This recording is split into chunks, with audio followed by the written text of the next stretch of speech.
Hey,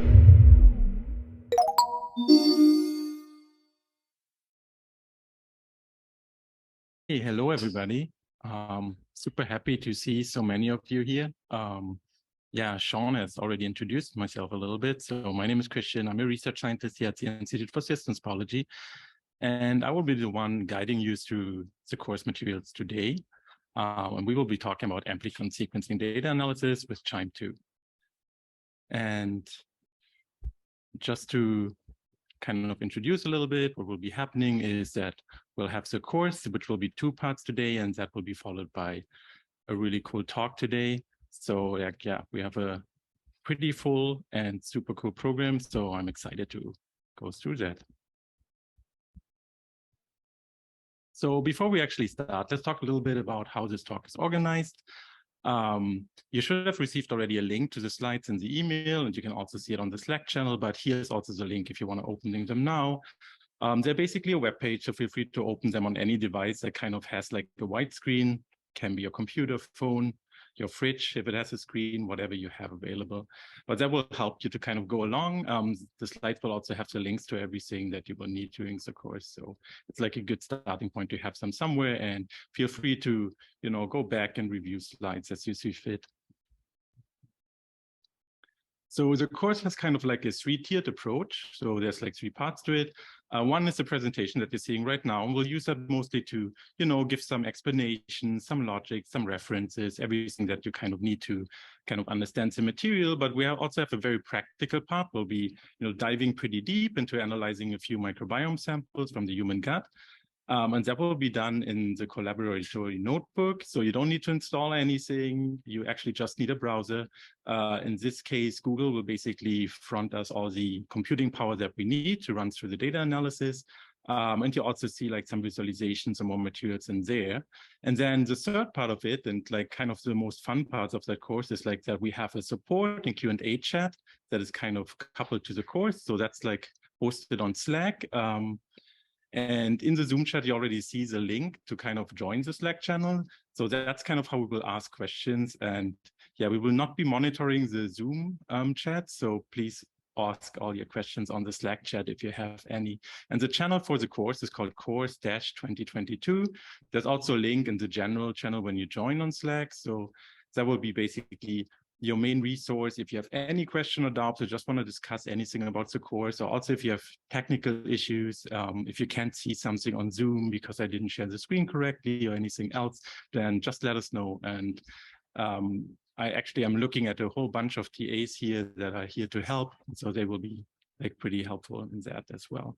And they can tell me and yell at me if I did something wrong. So please use that resource as well. So let's get right into the weeds and run a little bit of setup, and I'll show you a little bit how that notebook is working, which is like the practical part of the course. So in the slides, you have a link to the notebook, and you also have that link if you got an email or something, so that will be helpful. So I'll just make that a little bit smaller here, and I hope you can still see my screen, but let us know if you can't. And just click the link to the notebook, and then you should see it opening up. I should be noted that you might be asked to log in into your Google account if you haven't done so. So you will need to do that to kind of use it. That will let you see and run the notebook, and you could in theory do it from here, but we actually recommend that you make a copy and that in your own Google Drive, and that will be your own copy of the course materials. You will actually save all the output and will be able to look at it later. And that can be done by clicking here on the file area. And then there is a part that says, save a copy in Drive. And if you do that, it kind of opens up a new window, which now says copy of that notebook. And you can rename it to something that is a bit nicer. For instance, I could name myself Chris. Oops. Typing live on air, always an experience. And now it's kind of saved as a different name. So that's our notebook, and we can actually run everything in here. So what is a notebook? We also sent you a small introduction initially in the course, but basically you can see it as like a very interactive document, which combines things like text and references, but also has those cells which actually run code, and they get connected basically to a computing backend in the background and will actually be run while you do it. So you actually do run the analysis. So it's not just, a recording or anything. The way that works is, that you have that little window up there, which right now might still say disconnected. But you have those cells, they have a little play button at the moment where you start like executing one. For instance, we could do that with the first cell that actually downloads the course materials. You will see that it's connecting to the course, to the computing background. So you see that part up here, which now tells you, that's your RAM, that's your disk space, and I'm running the code on some Google server in the background. And while that is running, you can also look through the other parts of the notebook. You have like a sidebar here. On top, you basically have a table of contents, but maybe more important for us is that little folder symbol down here, which actually shows you all the files. There's a folder called here materials, which is exactly where we're downloading the materials into right now. And you will see everything that we do in the course. You can download things from here. Basically, if you go to any file, you have those three little dots on the side, which will allow you to download a file. But we actually don't need to download anything because we want to run it from here. So that's good for now, but that's where we will find files later on. So right now we download all the materials and it switched to the materials folder. And we can also run the next two cells. So one that will basically just, switch our working directory into the materials folder, which is all the data we're analyzing. And then we will also start running the third cell here, which actually does all the setup and installation for Qiime 2 for you. So that will just be churning along while we actually go back to our slides and look at a few more details from the course. And if you have any problems with the notebook, feel free to ask in the course Slack channel and our TAs will help you out. So while that's installing Qiime 2, let's talk a little bit about some backgrounds on that. And one thing, like there might also, some parts of the course might go a bit quickly, or you might want to go back, or sometimes maybe things just don't run.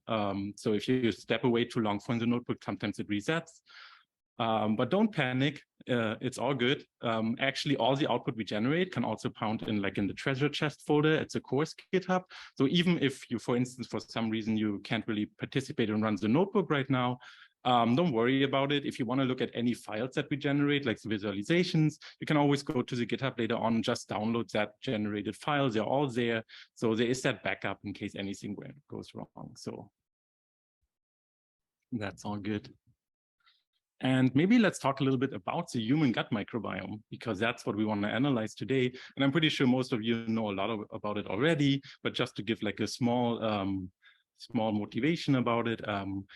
So we are basically just big bags of bacteria. We are colonized by about 38 trillion bacterial cells, which are only about half a pound, or like 200 to 250 grams. So like by cell counts, if every cell in our body would vote, we would come out as bacteria, not as humans, but by weight, we have them beat. So at least we have that going for us.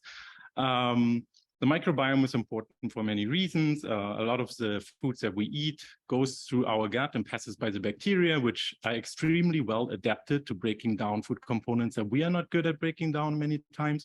But it also supplies a lot of metabolites that we are not really good at making. The microbes in our gut supply about 90% of our supply of serotonin. The microbiome has also been known sometimes to be the only road to cures like very difficult pathogen infections like C. difficile, which is misspelled here as I see. But then basically, like one of the things is just having that many bacteria in our body also helps us to keep out certain pathogens that we don't want to have living there, because those bacteria are very adapted to us. So it's actually quite hard for any other pathogen to come in and engraft in that space where we already have that complex microbial community. And also surprisingly, recently we've learned that, for instance, certain cancer therapies can be modulated by probiotics. So there is like an intimate connection also between the gut microbiome and inflammation, and that can actually like alter certain treatment outcomes. So it is a very important part, but there's many more things that could be said about the gut microbiome, and we will look at a few of them, but just to motivate that it's really interesting to study that. But how do we see bacteria? So I mean, obviously they're tiny, right? And then they're also kind of difficult to study, especially when they're coming from the human gut, because those bacteria do grow in our guts, but they almost don't grow in anything else. So like taking them out and trying to culture them in the lab is really difficult. And often if we try to do that, we enrich in a few bacteria that just tend to grow really well in the lab, and we forget about a lot of other important ones that are living in our gut, but like really hard to culture in the lab. So in the last decades or so, we have started to also bacteria using their DNA as a proxy. So it's a bit easier to just go into any complex microbial system, isolate the DNA, the total DNA from that system, and just see what you see in terms of bacteria. So kind of really assembling the DNA and looking at it.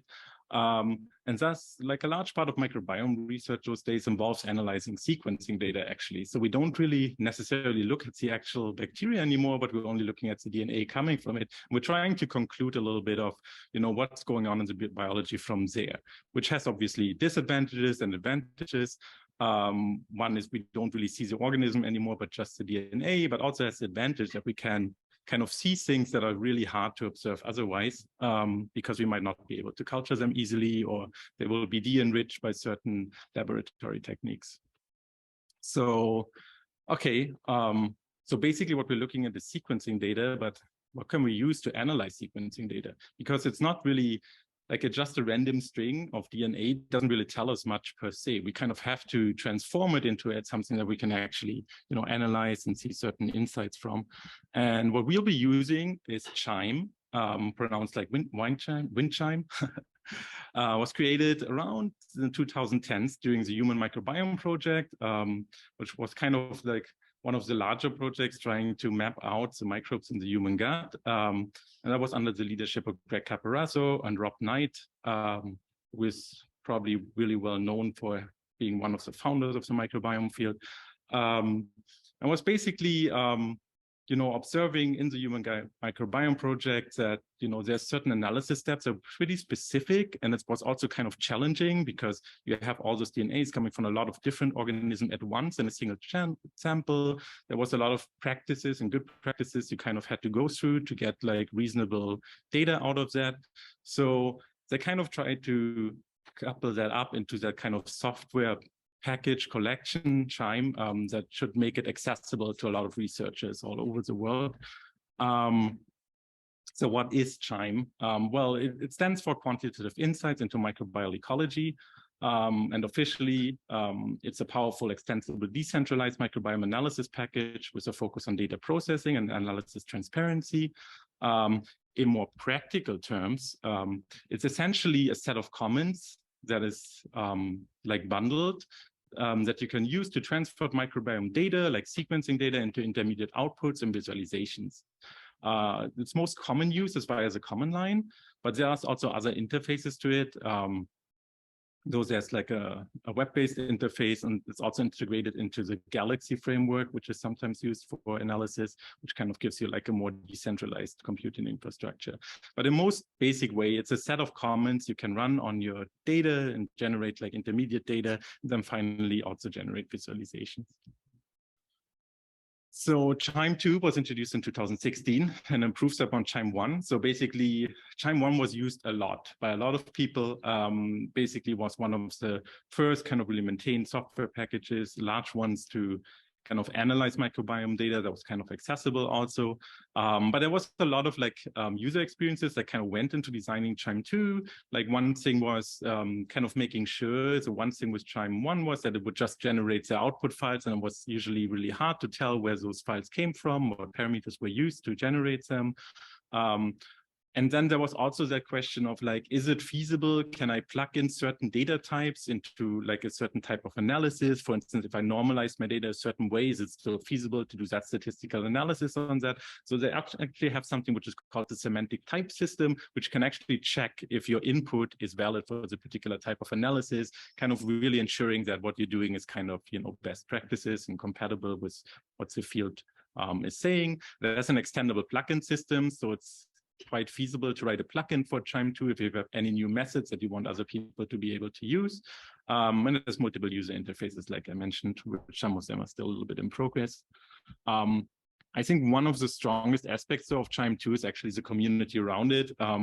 It has like an awesome community, has a wide range of tutorials. There's a lot of courses like this one here, but also others.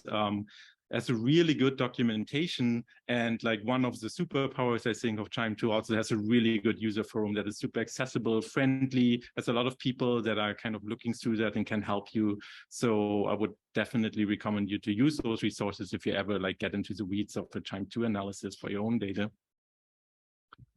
And let's talk a little bit about like how Qiime 2 works, what is like the abstract design of it. So Qiime 2 manages something which I call artifacts. Artifacts are basically intermediate data that you generate. So usually kind of we analyze data in something called more or less like a pipeline. So you start, for instance, from your raw data, then you transform that into something else, and you do another method on top of that that really transforms it into something else. And then at some point you end up with, you know, visualization, a plot, something you can put in a paper, for instance. So basically manages actions and artifacts. Artifacts can be transformed into other artifacts via actions. And then at the end, you have something called a visualization. Visualization is kind of an endpoint meant for human consumption. It doesn't actually have to be like an image or figure. It can be, for instance, just, you know, a table that like summarizes statistical results. But the idea is like a visualization is something a human has to look at to interpret it. Whereas artifacts are usually things that a human can't make much sense of, but which are necessary to kind of generate. So like that's kind of shown in a very abstract sense here on the left side of the slide. So you have those artifacts, and then you have those pipelines. Pipelines are just chains of transforming artifacts into each other via actions. And then you have those visualizations that are generated by visualizers, which are the final output. And like on the right, you have a specific example how that might look like. So you might have raw sequences. You might have to split them apart into the sequences for individual samples first because they were pooled on the sequencer. Then you kind of want to denoise them, like kind of remove like sequencing errors and to recover original sequences. And then you might want to assign taxonomy and so on. All of that generates in the individual intermediate artifacts. And at the end, you might have some differential abundance testing or statistics or plotting, which are the visualizations. So the main idea is that you can build up those pipelines pretty easily with Qiime 2, and we will see how to do that in a second. So like I said, the only thing to remember here, or one important thing to remember here, maybe not the only thing, is that artifacts represent intermediate steps. So that's something that's quite hard to make sense of usually, but visualizations are endpoints. So they're for our consumption, we can look at them.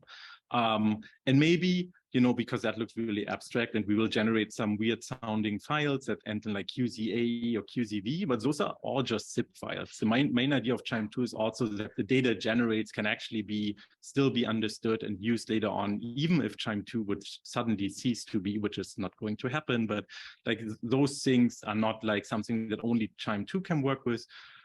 Basically, any Qiime 2 artifact is honestly just a zip file, which has a lot of annotation, but it has a data folder that just contains the actual data file, which can be a CSV table and so on. So you can always generate that original data again if you wanted to. Okay, so what we'll be doing with Qiime 2 is amplicon sequencing analysis. So let's maybe talk about that a little bit. What is the difference between amplicon sequencing and, for instance, shotgun metabonomics or shotgun sequencing? Well, the main trick of amplicon sequencing is that I don't actually sequence a full genome. I don't even sequence a full gene. I actually only sequence a really small part of a gene that's very informative to us. Those small parts of genes usually get amplified via PCR, and that's why it's called an amplicon. It's a small amplified region from a gene. The basic steps that you go is that you extract the DNA from the sample. So usually you have a method to physically kind of rupture the cells. And then you have like an entire protocol that pulls out the DNA from those samples. You amplify those small regions that you're interested in, and then you usually sequence them on a sequencer. And those regions are usually designed in a way that every single read on a sequencer, or at least the pair of reads on a sequencer, covers the full region that you're interested in. So you kind of have that really high efficiency sequencing where like every single read kind of covers the full area of interest. That means you don't really need that many reads in sequencing. So you kind of can go and put a lot of samples on a single sequencing run. So it's very cost efficient, which is why it was until fairly recently still a very, and probably still is the most prevalent microbiome sequencing technique that you will see. The limitation is, so it is not genomics, right? You actually get only a small amplicon. Usually the only thing you can really do with it is kind of look at the variability in that small amplicon, maybe infer taxonomy, like we can try to assign names and see how many different bacteria were there, which is already complicated with that data. But we don't really get any information about which genes were in that genome. So all of that information isn't there. So if you wanted to do that, there's shotgun metagenomics. It's actually a bit simpler in the main idea. The main idea is that we take all the DNA in the sample, we chop it up into really small parts, and then from that we try to reassemble it into the full genomes of all the bacteria that were in the sample. Obviously, since the genome was much larger than the amplicon could be something like 200 or 400 base pairs long. A full genome of a bacteria is 2 million base pairs. We need much more sequencing depths, so you cannot pool as many samples in a sequencing run. And metagenomics is intrinsically expensive because of that. And also needs a bit more complicated protocols, because if you want to, sequence random fragments on the sequencer, you kind of have to need methods that can actually add adapters to those easily, and those are random sequences, so you kind of need adapter kits and so on. So it's a bit more, it's a bit more work, and it definitely also needs a bit more deeper sequencing to get anything sensible out. But the good thing is, if you have an abundant taxon, you might pull out the full genome, giving you a lot of information about the genetic content of that particular bacteria. So if we talk about amplicon sequencing, we often use the 16S gene. Why do we use the 16S gene? Well, because it's almost like somebody designed it to be used for amplicon sequencing analysis. So the 16S gene is part of the 16S ribosomal subunit. It's essentially the part of the ribosome that recruits the mRNA to the ribosome. So most living organisms actually have the 16S subunit on the 16S gene. Especially all bacteria have it. So that's really nice. We have that very conserved thing that we will always be able to find in any bacteria. But then it also has those interspersed regions of very conserved regions, which will always have almost exactly the same sequence for all bacteria that we know of, interspersed with very hypervariable regions that differ quite a lot between different species, genera, and so on. So they're very diverged. So you can basically identify the name of a bacterium based on those variable regions. And there's, depending on what you're studying, certain regions are better. The most common ones for bacteria, some were the V3 to V5 region. V3, V5 is pretty common. V4 is also very, very common. It's a bit shorter. Depending on how long your reads are on the sequencer, you usually design it based on that. But yeah, that kind of makes it perfect, because if you want to amplify anything with the polymerase chain reaction, you need that initial kind of primer pair that fits really well. So we can basically target the primers into the conserved regions, knowing that those sequences will not be fairly different across bacteria. And then they get elongated across the hypervariable region, which actually has the information that we want. So it's kind of really designed for, putting in primers around them and then amplifying those variable regions. They're also fairly short, so they're kind of perfect for short read sequences that we do it. So that's what we'll be doing, basically. And let's talk a little bit about also the data sets that we'll be looking at. So the advent of cheap sequencing has generated a lot of data. But is that data really representative of the, the microbiome on this planet, or the gut microbiome that humans have on this planet? And the answer is, well, not really. It's actually just, and Sean alluded to that already, a few countries that account for the majority of microbiome data. So it's really not representative of the populations that we have. Most of the countries on this planet are actually not well represented.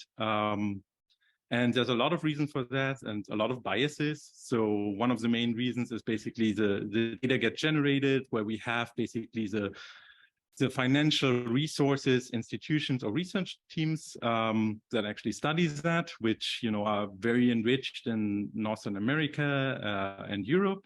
There's also institutionalized biases that kind of can skew that towards that overrepresentation. And this information actually propagates to a lot of different data sources. So it's not only that we see that most of the samples that are generated come from, those overrepresented groups, but then It's also that this gets propagated into reference databases, functional annotations, and so on. If you look at reference genomes, you will see that, especially from the human gut, you will see that they heavily cover those bacteria that appear in those populations that are already enriched. And you will not find a lot of really good reference genomes for other populations. And you know, there is much more to say about that, and you will hear more about that also in the symposium talks, which are like all recognized experts in this area and can will tell you much more and give more background on that as well. But it is a little bit of an issue because most of the data isn't really coming from all over the world. So who's studying who? We'll be looking at a total of 9 samples today from 3 communities, the Hadza in Tanzania, the Chepang in Nepal, and the Mefa in Mexico. All of those are indigenous populations,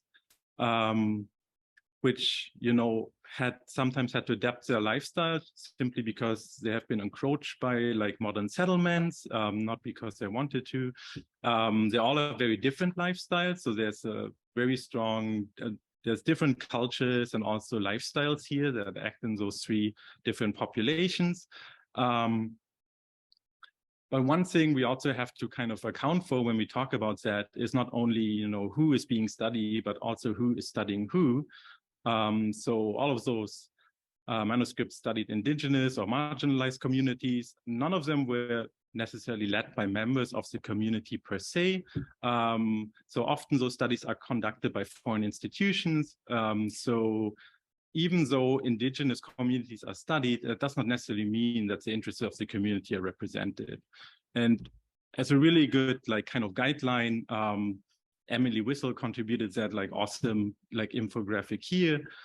Of questions you can basically ask yourself when you look at microbiome studies to kind of see, you know, how was the interaction with the community actually happening. So for instance, you can ask, was the community really early on, was the community involved in the study design and collection? Was the question asked actually relevant to the community being studied? Then an important aspect is also who has the ownership of the samples and data later on. You know, was the community reimbursed? Like a lot of those studies might actually generate quite a bit of risk for the community. So the question is, was there like any way to make good of that? Or whether rewarded for their involvement in the study? You can ask if the research team tried to train anyone from the community to actually analyze the data that was generated. So whether participated in generating the research output.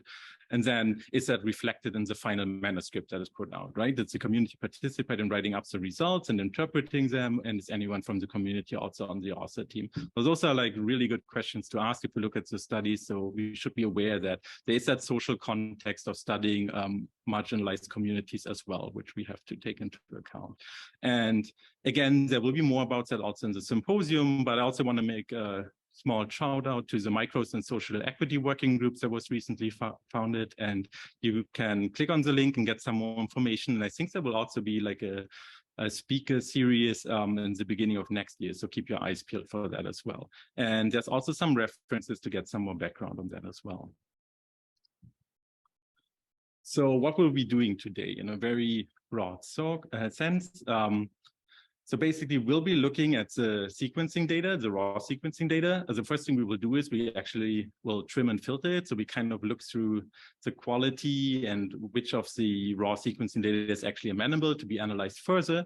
Then we do something which is called inferring sequence variants of the amplicon. So basically, a sequencer is not a perfect machine. It will generate a lot of reads. A lot of those reads will have errors. So there's always the question like, how many actually unique organism did you have in your sample? Because you might see millions of reads, but there might actually just be a handful of organisms in the sample. And just because of sequencing errors, the available sequence space looks way more diverse than it is in that sense. We will look a little bit on how we can assign taxonomy to particular sequence variants if we have identified some. We talk about normalizing data so we can use it for analysis. And we will also talk about ecological diversity metrics, kind of more global descriptors of the system. And all of that is aimed at generating ecological insight from that sequencing data. And before we really jump in, let's really talk about what is like the first data that we get. So Usually what we get, here's an example from Lumina. So, but usually the data that we get from a sequencer are saved in something called FastQ files. So this kind of means faster plus quality. Faster is like an old format to store just DNA sequences, which is very simple. It's just a text file with essentially as a title and then the DNA sequence. And the FastQ files add like a quality information to that. If you, for instance, use Lumina sequencing, often you get those really longish sample names that are shown here, which you can kind of decompose into that. Usually you have like a sample ID. So that's something usually that you choose, or your sequencing unit will assign if you use a sequencing like shared unit in your institution. You usually get like another ID system, which is like the sample order. That's kind of is helpful because it tells you in which order the samples get injected onto the sequences. So sometimes it can be helpful to see if there's certain biases or errors there. You get a lane, which, you know, until recently, you would usually just see a single lane because those the flow cells on the sequencer often used only one lane, or you would like put on one pool on a single lane. Those days, most of the sequencers parallelize that. So like, and those sequencing like flow cells basically that are put on the sequencer and that connect to the DNA and sequence it basically are separated into multiple lanes those days. So you might see other indexes that tell you which lane was kind of used for that sample. And then you also see the redirection at the end, which is usually, you know, it could be only a forward read if you do single end sequencing, but if you do paired end sequencing, you will get the indication of which direction was read from as well. And then you usually, it ends with a 001, which is always the same. And then often they're compressed as well. But that's kind of the file name. What does it look like inside? Well, you get like the title, like a name for the sequence denoted with an @ Usually that's just your sample ID and then like the index of the read. So in that sample would be that particular sample ID and would be the read number 13,917. And it might also indicate the length of the read, but those things are optional. Then that's followed by the actual DNA sequence of that read that was sequenced. Then there's a plus as a separator, and then you get a really random string of like different letters and symbols, which is essentially the quality encoding. And why does the quality encoding look so weird? Well, it looks so weird because if those were actual numbers, like for instance, a 10, then it would be hard to map that to the individual bases because each single base in this DNA string has a quality score. But if you would write a 1, 0, you wouldn't actually know, is it the T with a quality of 10 or has the T a quality of 1 and the A has a quality of 0? So it would be misaligned basically with the sequence. What we did is we kind of just selected like random symbols, like a lot of them, and then we kind of order them up and use that as a sequencing quality assessment. It's really sad that this was designed before the emoji revolution. Otherwise, we might have gotten an emoji-based quality score. So, you know, it would be much more fun to see like that the first base has like a vomit emoji, and then the next one is like a heart emoji or something to judge qualities, but kind of missed that chance, unfortunately. So we have like random letters now. But basically, you can pass those letters back in and assign a quality score to those bases. Which brings us to, you know, a kind of a practical question. If we want to analyze data with Qiime2 is, okay, we have our raw sequencing data, but then Qiime2, the only thing that Qiime2 does is transforming artifacts into other artifacts, right? So like, how do we get from the raw sequencing data to the artifact? Looks a bit like a chicken and egg problem, right? So we can only get artifacts into Qiime, but we have raw data, which needs to be an artifact. So how do we do that? Well, that's what we will be looking at now. So let's actually switch back to our notebook and actually get cooking. So you should still have that open. And you should have seen that the installation of Qiime2 has finished, and it should tell you that everything is okay. If it isn't, please ask in Slack to get some help. Or if you haven't run it, then that would be a good time point. But yeah, it should have taken about 10 minutes, so more than enough because we talked much longer. And that's an overview again, what we'll be doing today. But the first thing we'll do is actually resolve that chicken and egg problem. So we need to get our raw data into a Qiime2 manifest, Qiime2 artifact, sorry. And we'll use the tool which is basically a manifest import, which is like a tool we can use to kind of exactly resolve that problem. So it takes raw data with annotations and generates the first artifacts that we can push into a Qiime2 pipeline.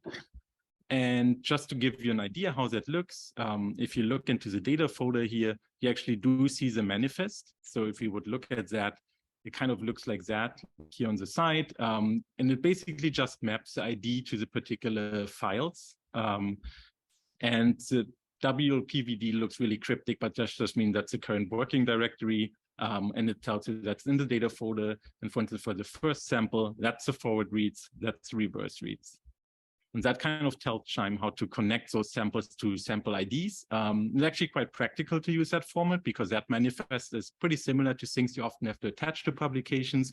Or if you want to upload your data to a public repository, you have to basically provide something very similar. So often you have that already available.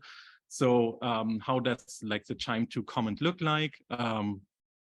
In that notebook, like every Qiime comment will be prefixed with an exclamation mark. Just means we want to actually run a comment in like the comment line. By default, it would assume that everything is Python code in here because it's a Jupyter notebook and it's made to run Python as a programming language, but the exclamation marks will run it as a comment line comment. If you run it on your own computer, just in the terminal, you can just strip that exclamation mark away. So you would start with just Qiime. And then usually what we will be doing is basically use an import tool, which, a lot of that comment looks very cryptic and we'll be like, unraveling that in a few seconds. But basically we're telling it we want, we have paired end sequencing with quality scores. That's kind of the type. Like I said, Qiime is a type system. So the initial artifact needs an specific type assigned to it. It needs the manifest of the data and it will generate a Qiime2 artifact. And usually those files end in QZA. And then we also have to say what's the input data is. And like the only thing we say that's paired and Diener, it has a manifest and that cryptic fret 33v2, that basically is a kind of encoding for the quality scores that was used. That would probably work for most data sets those days. So if we click on there, it will basically start importing the data and generating the first artifact. And you will see that pop up here in the materials folder. If you don't see it pop up after the comment has finished, sometimes you need to kind of push that refresh button here and then you will see it.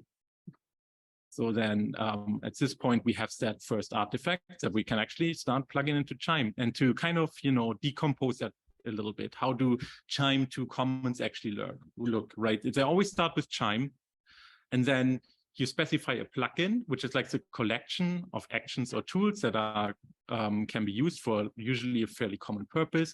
You specify the name of the action, and then you have a lot of arguments that you pass in with --. Then there's often a single letter and then the name of the argument. And that first single letter is usually kind of what the argument means. So if it's an I, it means it's always an input. So that's something you already need to have. If it's an O, it's the output. So that's the name of the files that you want to generate with that action.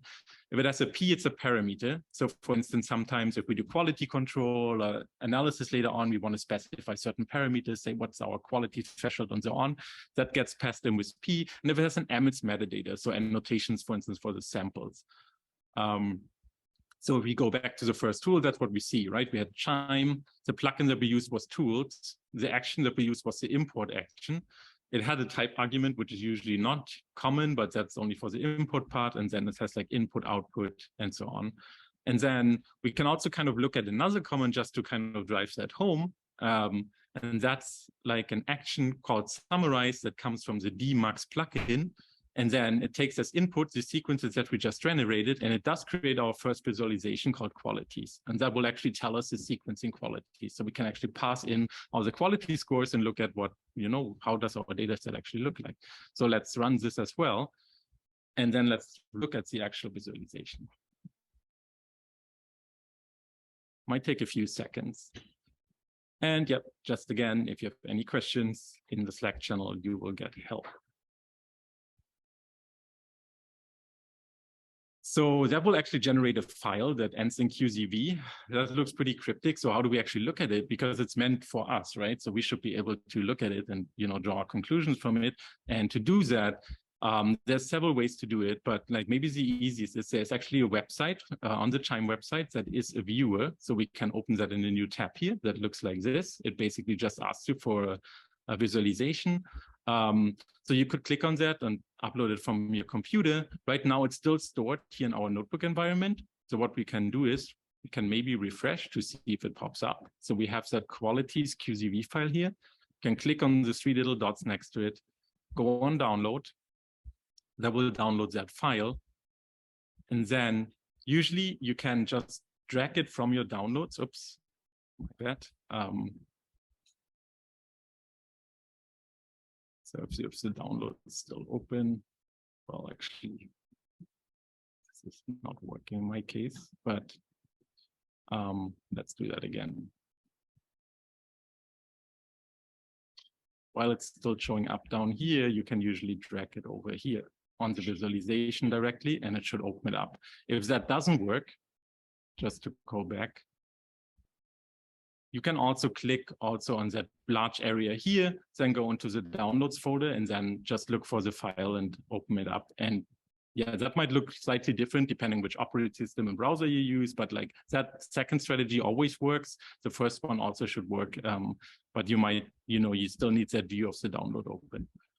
So what does it look like? Well, you get a summary of the sequencing data first. So it tells you kind of across the samples, what's the minimum or maximum number of reads that we had per sample. So reads are those like initial small DNA reads that you get from the sequencer. Usually for 16S amplicon data, we kind of say that everything above 10,000 is good. So we can usually characterize the sample pretty well with that.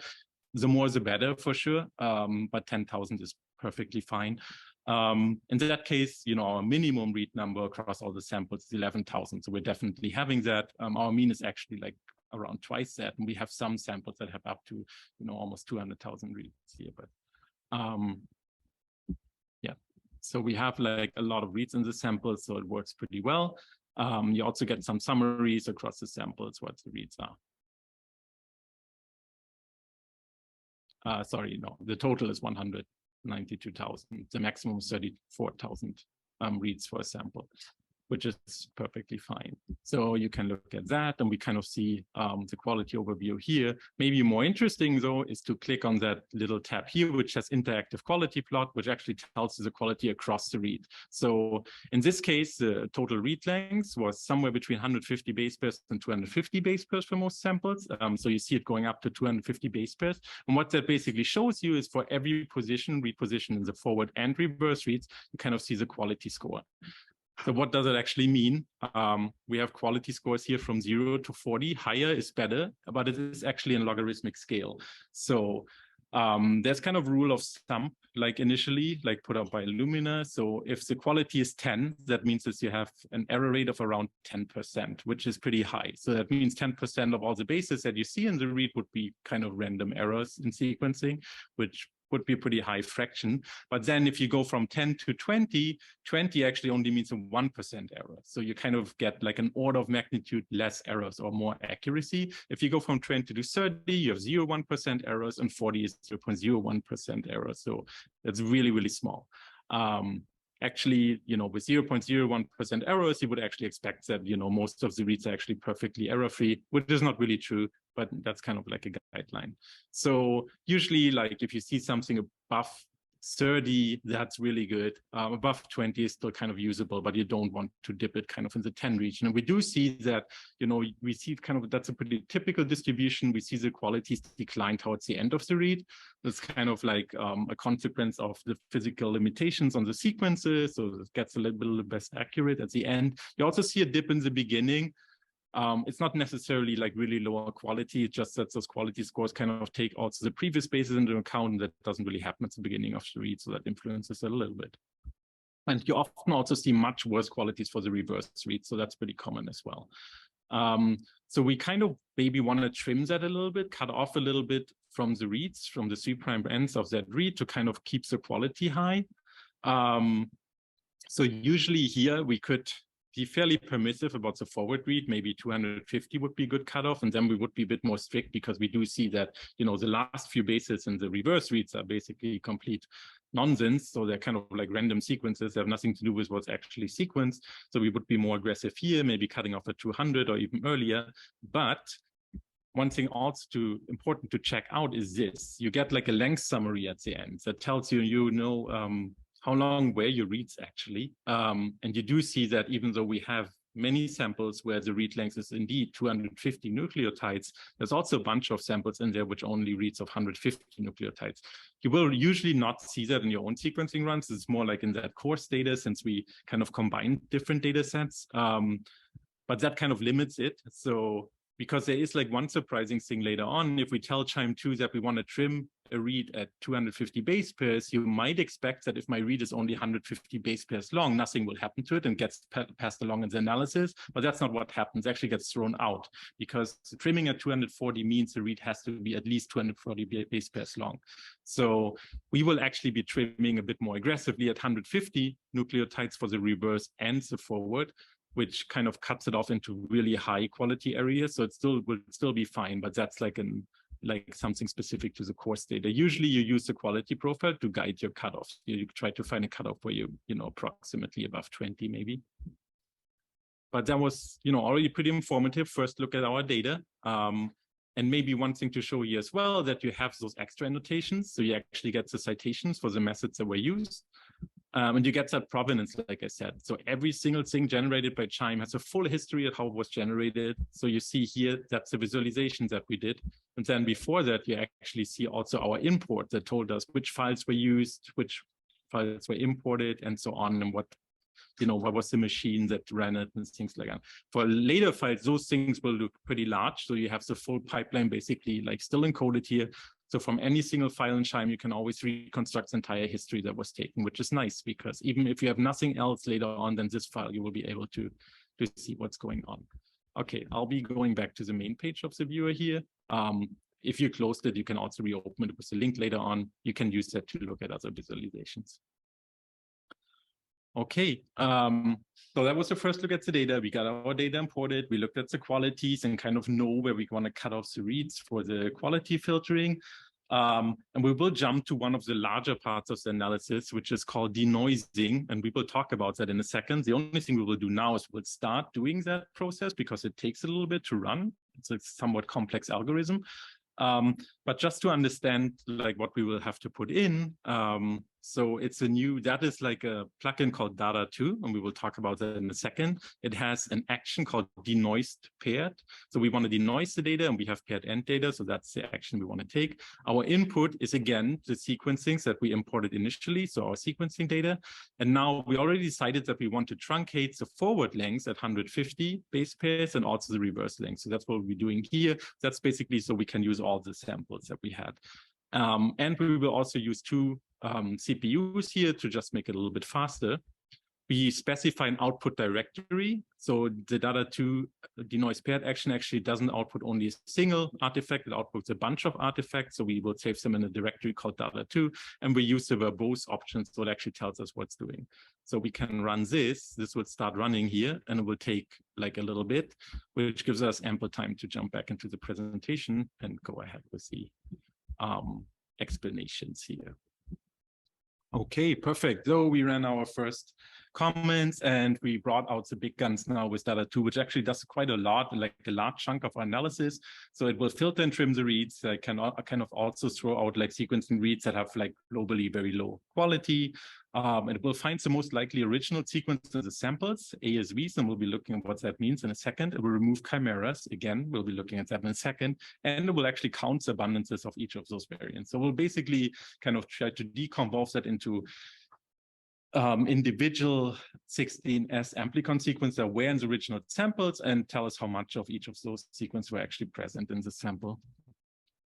So in the pre-processing, we kind of looked at it. It actually does a bit more things that we talked about. So it does trim the low quality regions.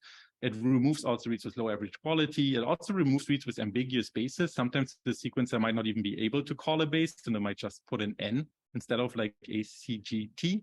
And it also removes phi-X sequence. It's a bacteriophage small genome that has to be added to amplicon sequencing runs because modern sequencers are not really good if your sample is really low complexity. It's something to do with the fact that they're kind of reading that via like a fluorescent signal in the end, and that gets saturated if you have too many small fragments that are just too similar. So usually you add in just like random DNA from that particular phi-X genome here to kind of increase the heterogeneity of the sample and makes that work, and we'll do all of that for us, so we don't have to worry about that.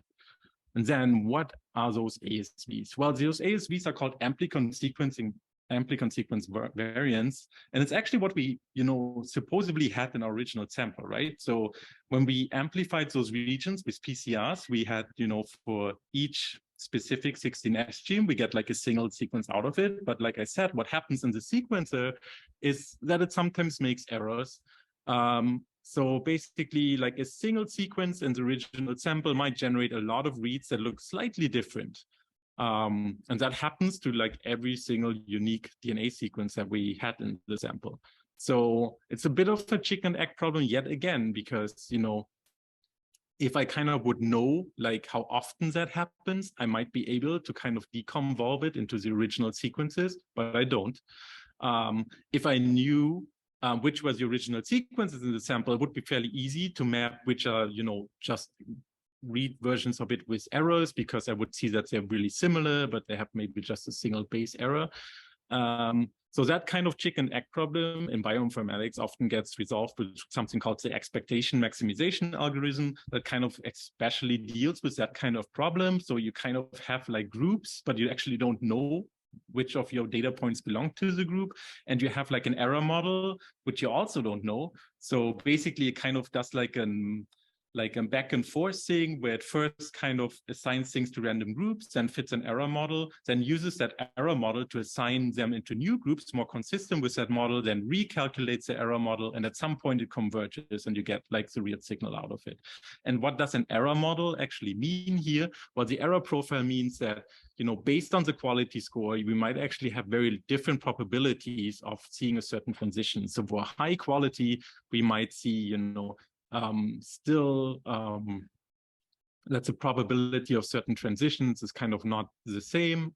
So for instance, like reading an A as a T might be less likely than reading an A as a G, and so on. And it basically generates those profiles based on the quality score or the inverse quality score. And then at the same time, after it has fit those models, it can actually identify what is the original sequence that generated all those reads. So it's like a really cool program that's, we didn't always have it in the microbiome field, but now we have it, and it's like pretty powerful because in theory, it gives us back the original amplicon sequences, and you're getting a little bit of like Seattle street noise here as a bonus as well. Which is nice. So we can kind of assume like that more or less what we get out is like, even if you see in your sample, you might have 10,000 unique reads, this might actually just group into maybe like 15 amplicon sequencing variants, which in theory represents the exact number of 16S variable region sequences that we had in the sample. So that's like really powerful to analyze.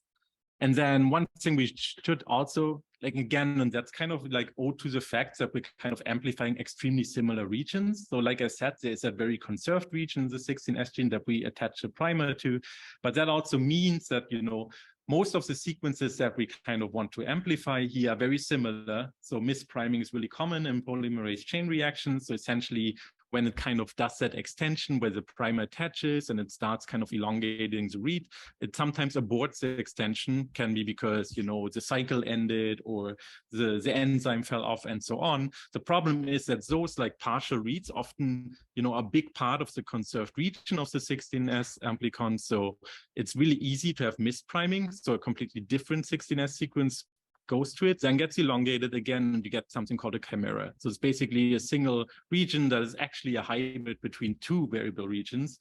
And that can be like an issue we want to kind of resolve for that. And DALA2 actually has a filter for that, where it can detect which of the ASV are just chimeric versions and removes those as well. So one question we can also ask ourselves here, and we will look at in a second, is the primers used here were F515, R806, and those are the exact like positions in the 16S gene.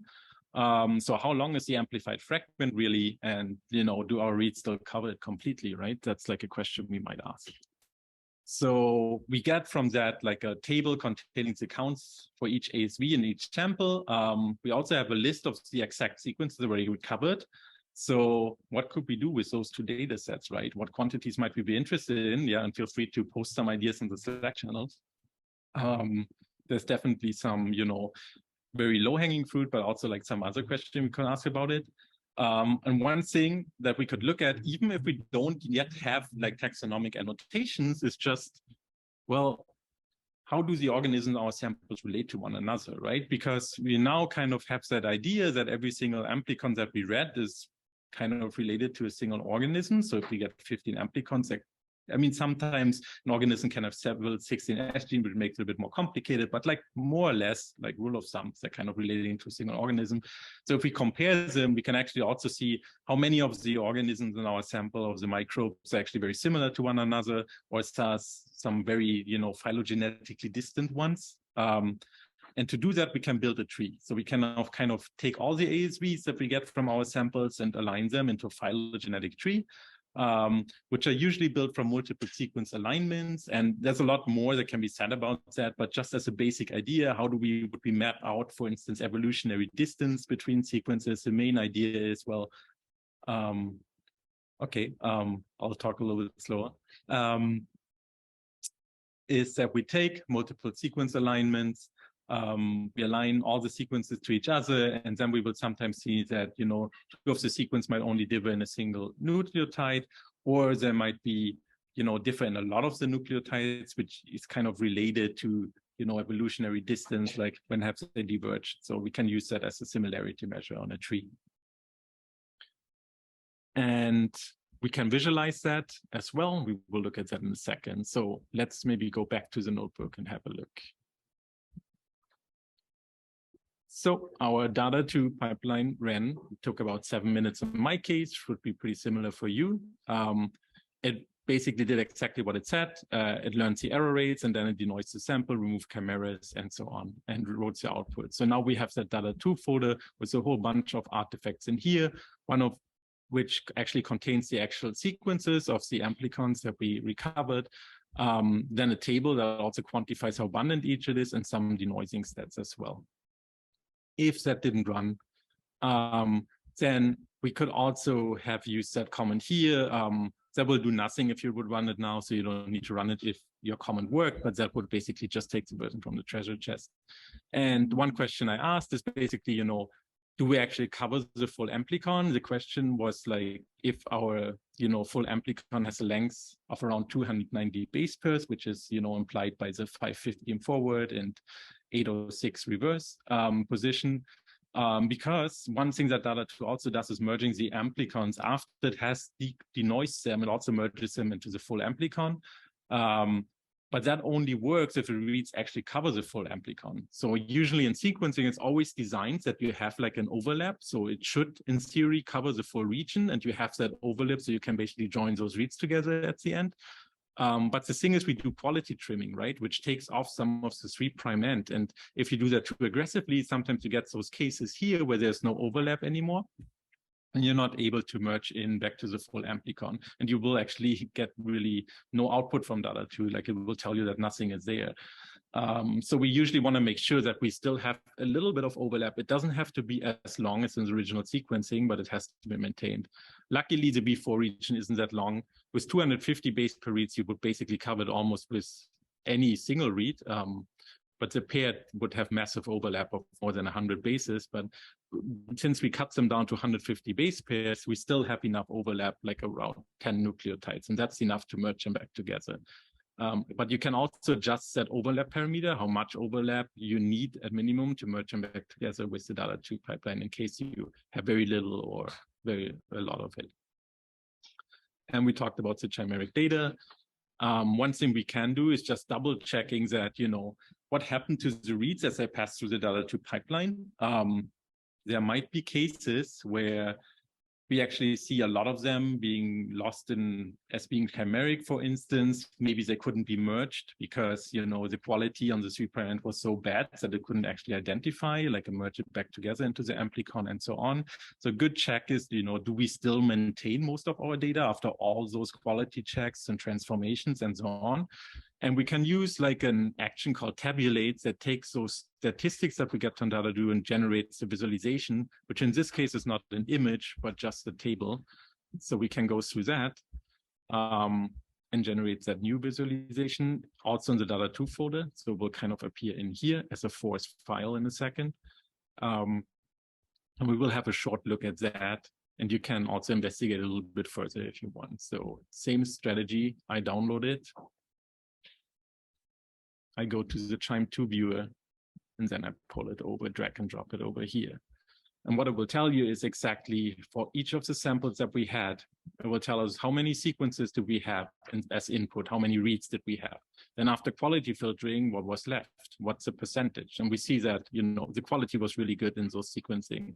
More than 90% of the reads were actually maintained. Then you see after denoising how many of the reads were kept, because there can be certain cases where Data2 just says, oh, I can't really assign an amplicon here. So I throw out those reads. They just look like they're not really making sense.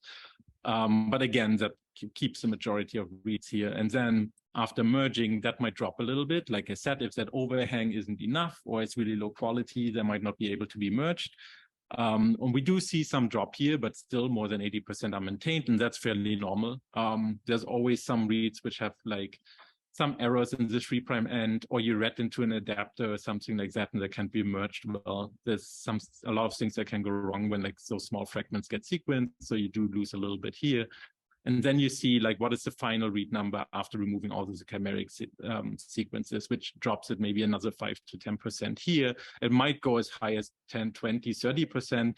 It's really dependent on how you run the amplification. So that's really specific to the experiment, but it's not unusual to lose like a certain fraction here. But those were all like sequences that were chimeric. They're not super informative to you anyways. But in the end, we keep around 75%, 80% of the data, and that's kind of the important thing we care about here. So it's still pretty good. So we can still get a lot of information out of that. Or maybe leave that open. Just go back to the initial page here. Okay, so we know that everything worked out well. We have our amplicon sequences. And we have them counted, so we know how much of each of them, because some of them will be very abundant. If the organism that contributed that 16S sequence basically is very abundant in the sample, you kind of also see more of the reads mapping to it. So it kind of helps us to kind of also see how much of each of is there.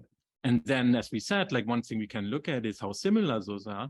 And we do that by basically doing those first two steps. We generate an alignment. So those sequences are really short, so we can align them pretty quickly, even if it's a lot of them. So we will do that on the generated amplicon, so the actual regions in the 16S genes that we identified. So that's the first step here that we can run that kind of generates that alignment. Again, it would be something that's really hard to look at. It would be like a massive multiple sequence alignment of every ASV that we have. And then we can kind of use that to generate basically a tree representation of it, because those alignments kind of tell us how similar any pair of amplicons here in the sample was. So we kind of can use those trees. There's, again, a lot of output. So one is the alignment, then there's a mask alignment, then there's a tree, and there's also a rooted tree. So the difference between a tree and a rooted tree is that a rooted tree is assigned basically a center, like a single common ancestor for every sequence, whereas a tree doesn't really has to have that. The rooted tree is just a little bit easier to visualize sometimes. And we will use like a tool called, a plugin called Empress, which has a lot of really cool visualization techniques for phylogenetic trees. And we will just, for now, we will only show the tree and look at it. And it will not contain as much information, but it gives us like a structure of the amplicon sequences in our sample. So that might be interesting to look at for us. So it generated the tree. We have that tree folder here. So you should basically see that Empress visualization here. It's the visualizations are always the files that end in a QZB. And we do the same thing as before. We download it, we drag and drop it to the visualization. And bam, we have a phylogenetic tree. We can zoom in. You can click on the end notes, and it will actually tell you something very cryptic. Why does it have such a cryptic name? Well, basically, those amplicon sequences are pretty long. So one thing that Qiime does is that it just assigns a unique ID to each of them. So basically, you just see, oh, that's the amplicon that got that particular ID, and it tells you the node length. There's a lot of options here, and you will actually go through that again with a lot more annotations later on in the exercise to actually annotate that tree and really look what taxa you have in there. But just to give some examples, you could basically change the layout. You could go to the circular layouts that we see in a lot of publications. You could start making it ignoring the branch legs, or even making it ultrametric, which gives you those kind of circular layouts that you see often. And again, you would still be able to identify the individual nodes. And you already see there's quite some patterns here, right? So you have things like there's basically one really early divergence to some of the ASV versions here, if we draw that to the line. So those seem to be fairly different, and you can look later on what that actually means. But you also have those groupings here, right? Those kind of clades that separate pretty late. So that means it's a large group of fairly similar sequences, which a particular substructure is still in them. So that's something we'll be interested in looking at later. But that's like gives them an information, and each kind of outer node on that plot is a single amplicon sequence variant. And even though there are a lot here, you can also see they're definitely not the total number of reads in our sample, which was around 300,000, right? So we do see that we kind of reduce that with the denoising step.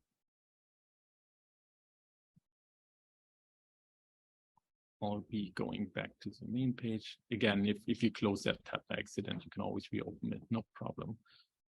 Okay, yeah, that looks nice. It's not particularly informative as is, but it will help us to complement the analysis that we do later on. So let's get back to the presentation, and then we'll see why that tree is so useful to us.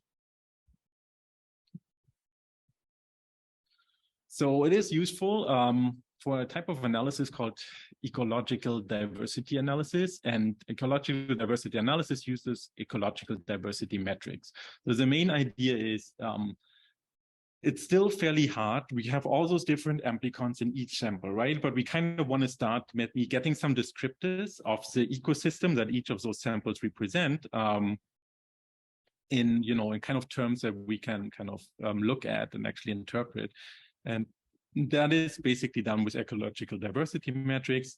There's two different families of it: alpha diversity and beta diversity, whereas alpha diversity means ecological diversity within a sample, and beta diversity would be ecological differences between samples. So one acts on a single sample, and the other one only acts on pairs of samples, kind of comparing them to each other. So let's look at alpha diversity a little bit. The question is basically, in terms how diverse is a single sample? The most obvious thing you could do is, since we kind of have already that unique amplicon sequences, and we say that, oh, those kind of relate to individual organisms, we could look at each sample and just see how many, unique ASVs are in that sample. And that metric is usually called richness. So how many taxa or, unique ASVs do we observe in total? That can sometimes mask a few differences between samples. So like here's some example on top where we have kind of sequences coming from C categories like rectangle organism, triangle organism, or circle organism.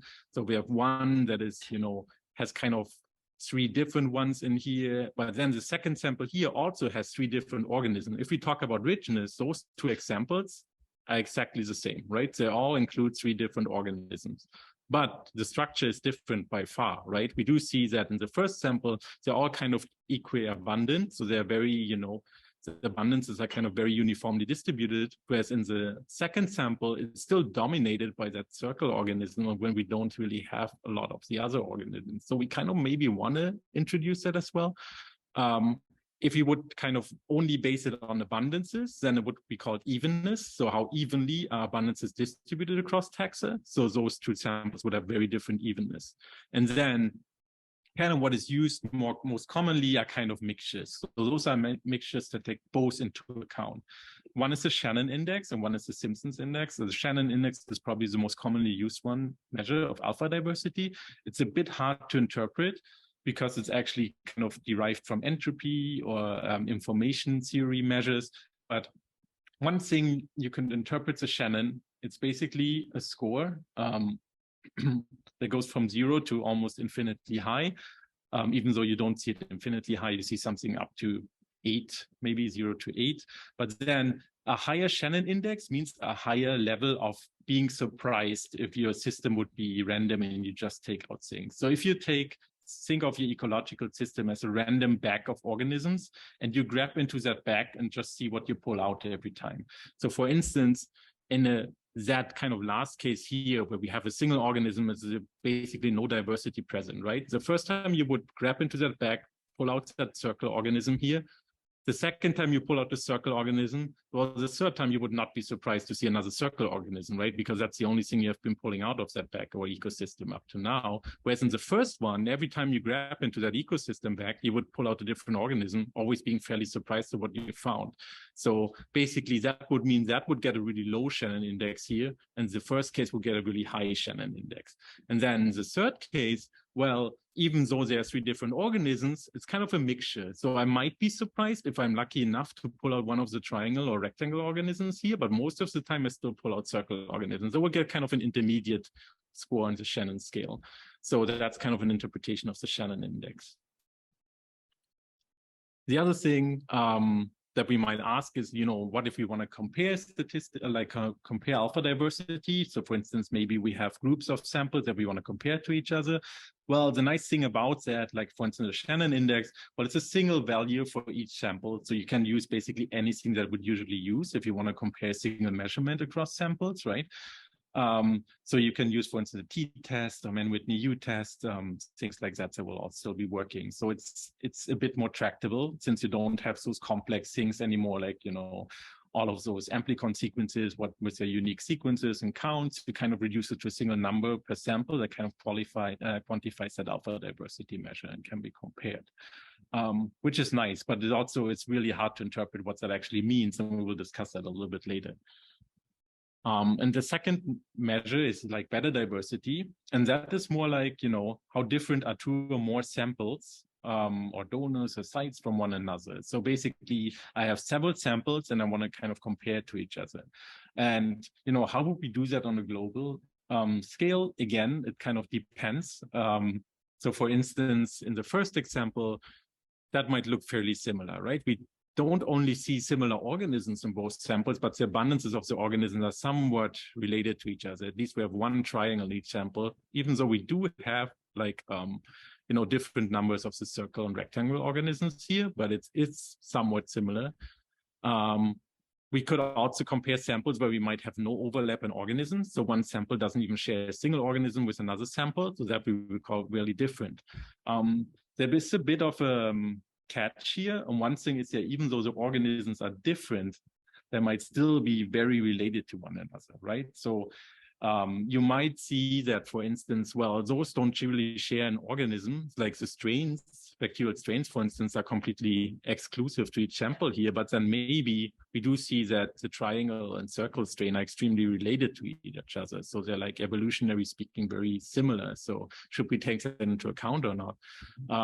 And then again, there's the question of whether we should consider the abundance or just like the taxa present. So for instance, if we only care about how many of the taxa are shared between 2 samples, that's often called an unweighted beta diversity measure. So just how many taxa of all the taxa are shared between the samples. So in that case, in the first sample, that would actually be weighted as extremely similar in that case, or perfectly similar, because it ignores abundance. It just looks at how many of the organisms are shared. And, both samples include exactly the same organism. So they're perfectly similar in that sense. Whereas the second sample here would be most different. But then there's also a weighted alternative, where we also see not only, do they share the same taxa, but do they also have the same abundance? And that's usually called a weighted, because basically the beta diversity metric gets weighted by the abundance as well. And there's like different ones again. Like for instance, Bray-Curtis distance, which kind of checks, not like kind of goes through all the taxas first that are shared between the samples and then starts comparing like the abundances to each other as well. And then we have like 2 distances here, which are both called unifrac, which sounds kind of cryptic. So let's talk about that a little bit.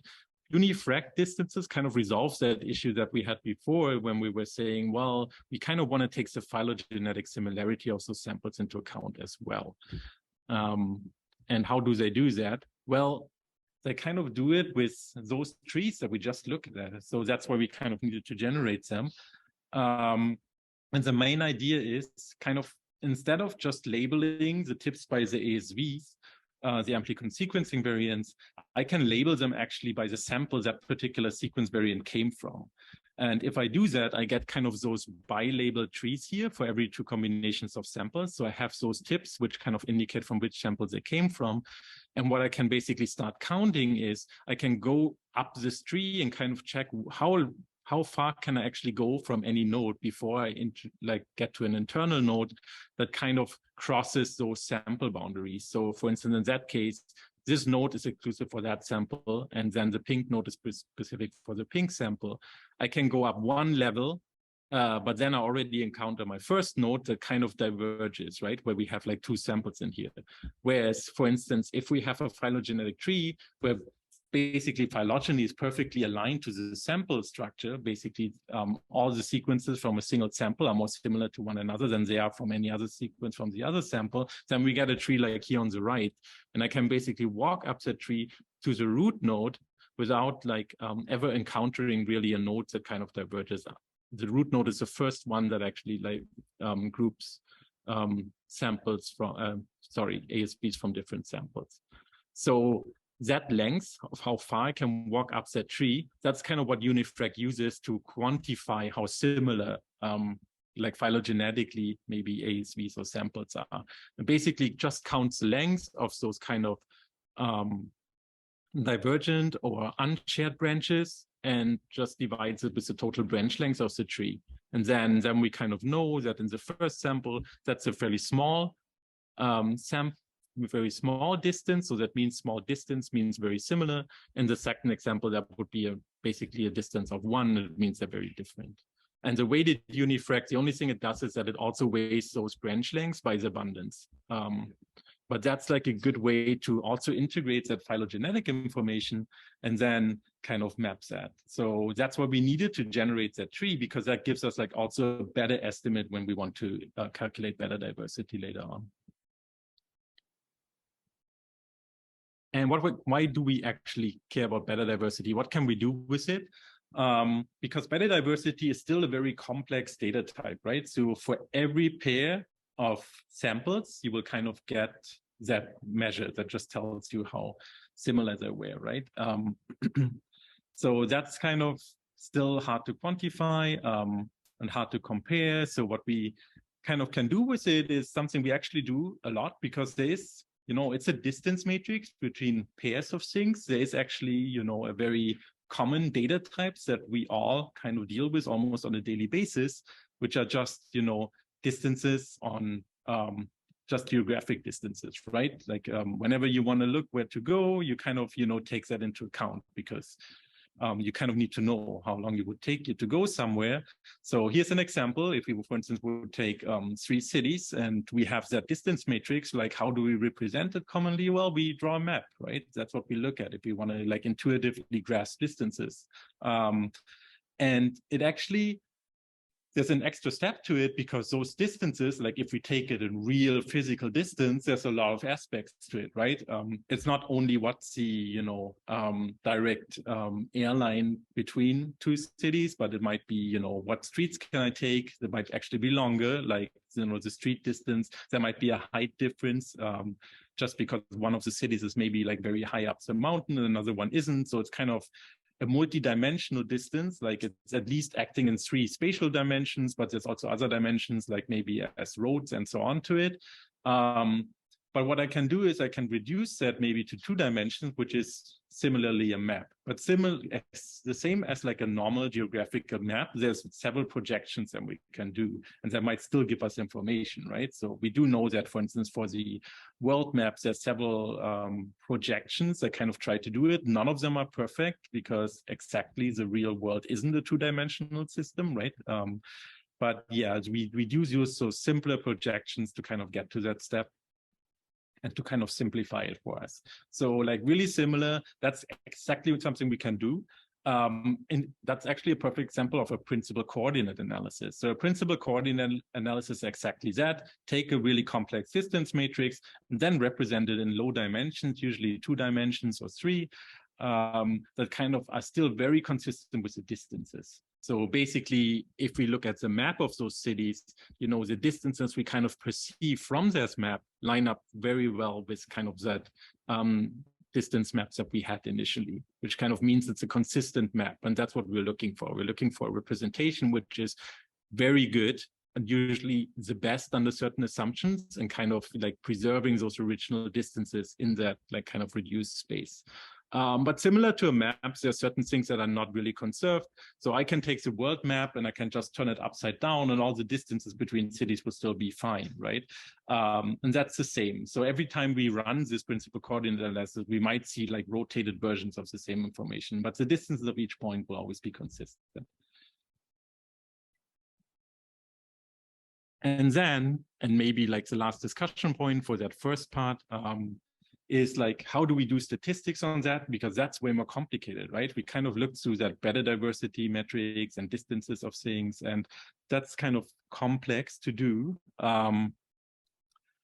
So what we can do is, like, on that map, we could kind of look, is there like a different centroids between groups of different samples? But if we want to do real statistics, it becomes kind of iffy, because we have that very high dimensional thing still, the better diversity measures.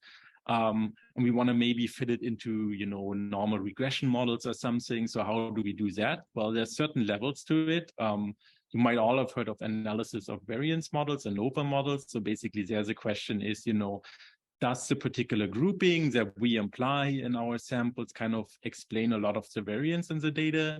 So do we see, for instance, that like a lot of the variance that we observe between samples is kind of like related to, for instance, the geographic regions the samples were sampled from, or something like that.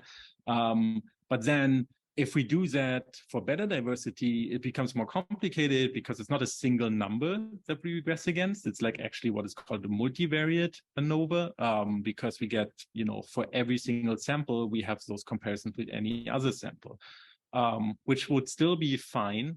But then microbiome data is a bit tricky for several reasons. So kind of, you know, using all the common methods that we would know there would usually not, you know, map that variability well. There's a way to do it in a way without assuming certain distributions, which is called PermANOVA, which is permuted multivariate analysis of variance. It's quite a mouthful, so we usually take a shorter acronym for it.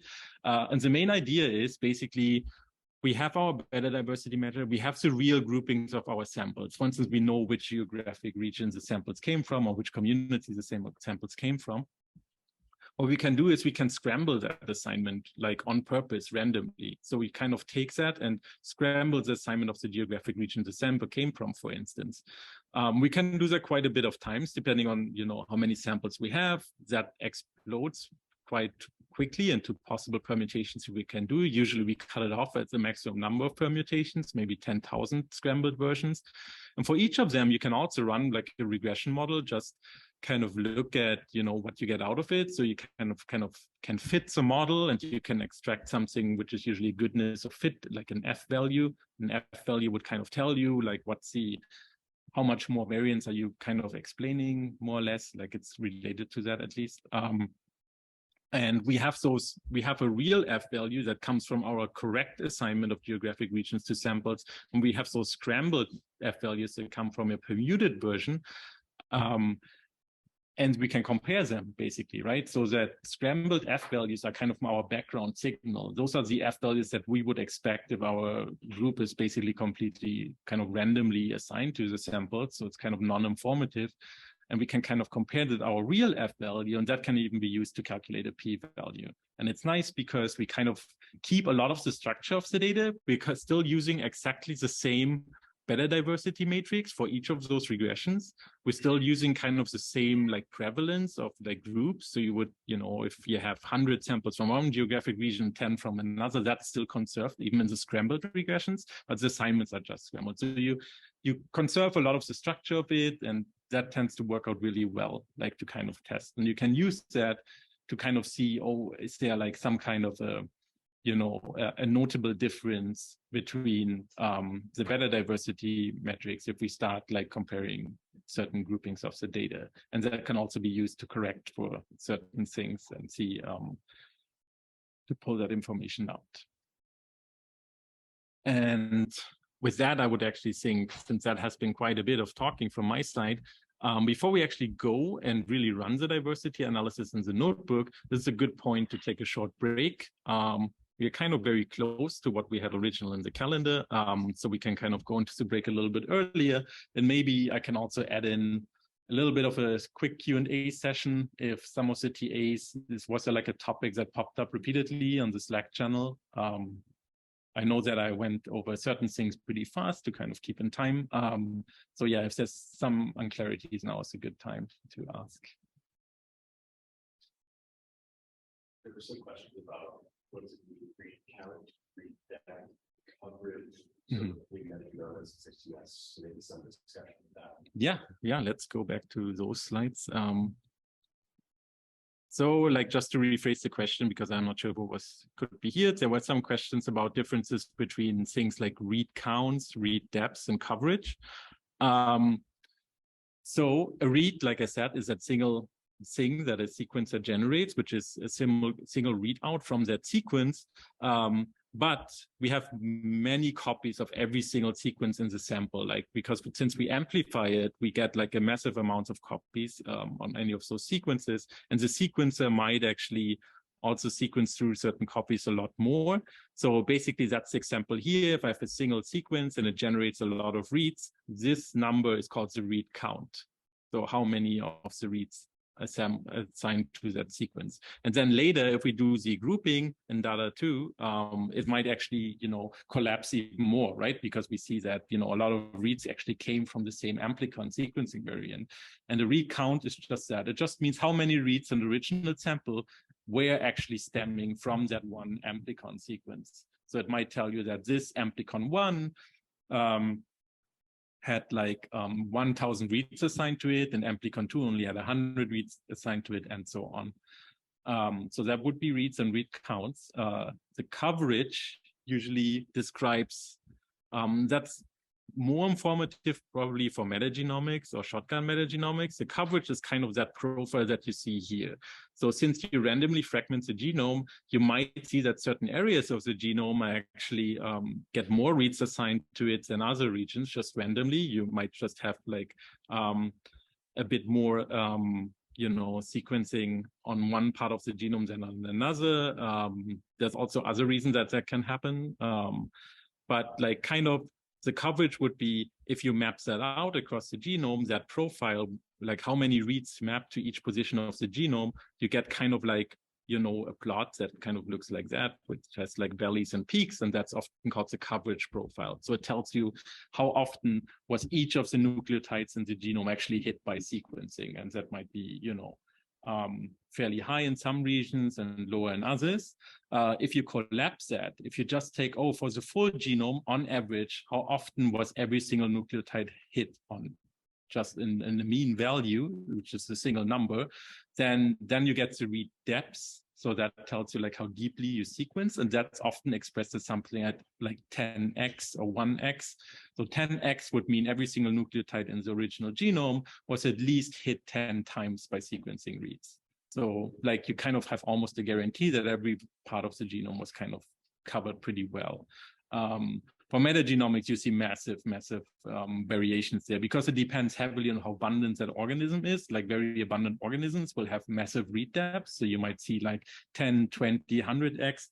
And then you will have a whole bunch of organisms that are low abundance that will have like below 1x depths. So that kind of means that like it's very unlikely that every position in the genome was actually covered by reads. Yeah. So there is a question about data interests about parameters for when you filter out samples, or what's the minimum read depth. How do you make these choices? Yeah. So the question was like, how do you choose where to kind of remove, which samples to remove, because the quality metrics aren't really great, for instance, or what are those? So the 10,000 is kind of based on, how do we actually get to making good choices here? That's mostly based on experience. So basically what you can do is you can take a really deeply sequenced samples and then artificially subsample it, right? Like if I have 1 million reads, I can say, okay, what if I take random 100,000 random reads from that sample, and then 10,000. And I can build a kind of upper curve, and I can see when I start losing basically the information from the full sample. And that's like often done with very high sequencing depths, but that data is what's used to guide those rules, like if you sequence higher than 10,000 reads. Again, that's often, still influenced by representation issues. Like I said, a lot of those kind of rules of sums are generated by the data that's available, which is again overrepresented. So that's something to consider here, but yeah, that's kind of where that was based on. So we people have sequenced 16S samples with really high depths and a lot of reads, like total reads per sample. And then if they kind of do that artificial subsampling, they see if you, at 10,000 reads, you still maintain a lot of the diversity metrics don't change that much, for instance. And the abundances you get for certain tags are kind of maintained. In terms of quality, that really depends. So if you have heterogeneity and the length of your reads, you probably want to pick something that still maintains the majority of your reads. So you can also do that Data 2 pipeline that we did repeatedly, changing the parameters. Might be a bit lengthy, but might be good if you do it the first time to establish like a baseline. So for instance, you can truncate at different levels or be more strict with your quality score cutoffs. And then you can always look at those statistics that we looked at, how many reads were maintained through the pipeline. Because if you're too strict, you might lose a lot of information. So if you lose 50% of the reads from a sample, is that still representative in the end? Probably not. So you kind of want to maintain it above that level. But those are good views. And for qualities, really looking at the quality profile usually gets you a good way. Also looking at if there's really wonky signals, sometimes you might see your quality profile look really odd in a certain region, so you might want to exclude that from analysis and so on. Yeah, those were great questions. And yeah, we'll be looking at running our ecological diversity analysis after the break. But yeah, right now we can all take a short breather, get a beverage or snack, and yeah, recharge batteries a little bit before we go on. Thanks so much.